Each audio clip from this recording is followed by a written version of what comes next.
Samahan po niyo akong balikan ng aking alaala. Yan po ang lumang bahay namin. Nakatira po kami sa tabing Riles. At diyan po kami nagsimulang mangarap ng aking mga anak. Natupad naman po lahat ng pangarap namin sa awa ng Diyos. Salamat sa blessings na dumating sa amin. Nakatapos po silang lahat.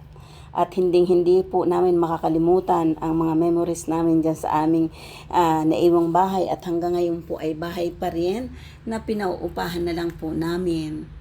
At dyan nga po kami nagsimulang maging maayos ang buhay. Nakatapos po silang lahat sa tulong-tulong po namin na talaga namang nangarap ako para sa kanila na natupad naman po.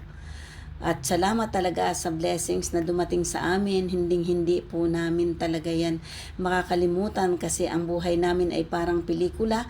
Kung ito po ay isasalaysay at talaga naman pong iiyak ang mga tao sa aming dinanas. Sa hirap po talaga. At nagpapasalamat po talaga ako sa lahat ng blessings na dumating. Salamat po talaga. At ngayon po ay nakaraos. At ito nga po, natupad na po lahat ang pangarap namin. Ito na po ang kami ngayon na talaga naman po salamat sa lahat ng blessings na ipinagkaloob at talaga pong sa pagsusumikap ng isang single mom ay napatapos po lahat ng kanyang mga anak.